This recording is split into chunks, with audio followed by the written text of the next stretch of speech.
The forehand returner serve. The forehand returner serve is normally taught in 4 stages, which is sometimes the setting up stage, the pivot, the contact point, the tracking, and the follow through. The returner serve is a great attacking weapon to have and to counter-attack somebody's awesome serve. If they serve and really try and get on top of the game, sometimes the best way to scare them in the beginning is to try and really get on top of that returner serve and counter-attack. It really deflates the ego of somebody who relies on their serve. If you're really struggling with your returner serve, what I really want you to do is don't change the direction, don't change the speed. Just send the ball back where it came from and try and keep it as deep as possible. Keep the people away from net. You'll notice with the returner serve, there is a funny footwork before they do a split step. This is a great way of getting your weight moving forward. And what normally happens is we have to find your dominant foot.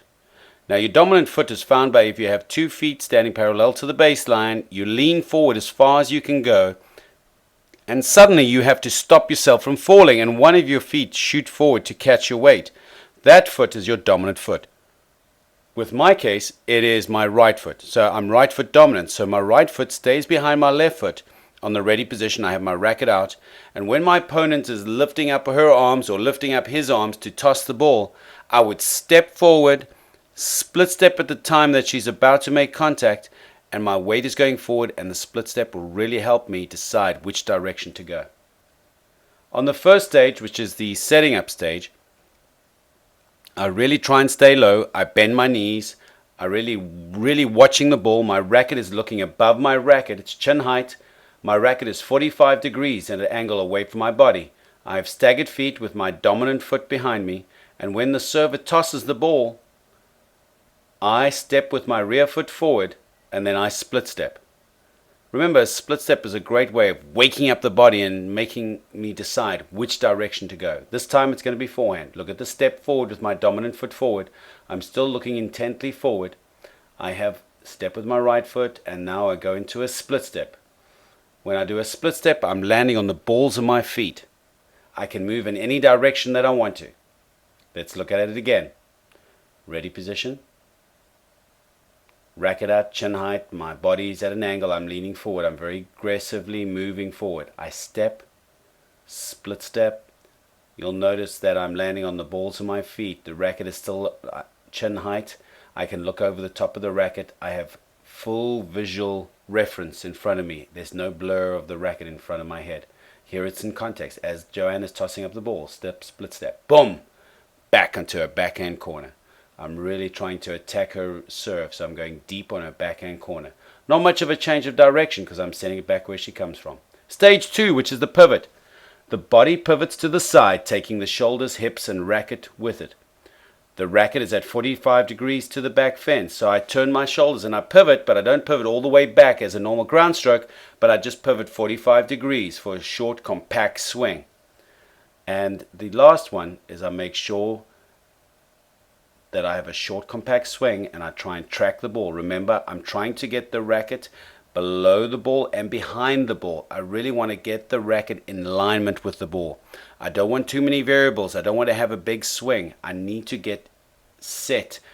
Almost kind of like, have you seen in those fighter playing movies where you lock in on your target before you press the missile? Well, the same thing. You got to lock in onto the serve and you got to lock in onto that ball. So lock your eyes, lock the whole body into the ball so you can sink, get the racket behind the ball, get the racket below the ball so you can brush up through the returner serve. Here it's in context. Split step, pivot, boom. And again, I step, split step, and you'll notice my shoulder turn. I really pivot to the side. Stage 3, which is the contact.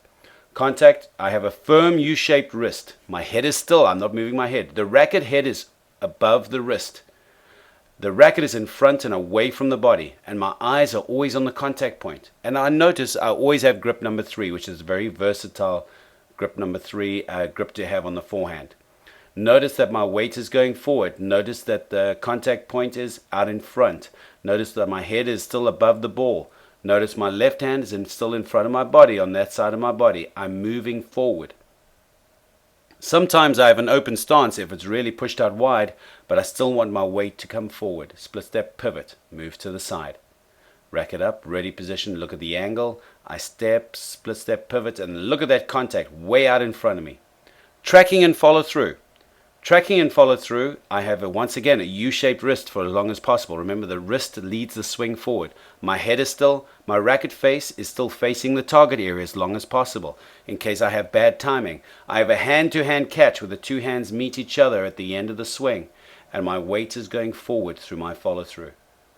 I do hand-to-hand because if my left hand really pulls across to the side, my swing goes a little bit into a circular motion and pulling off the target area.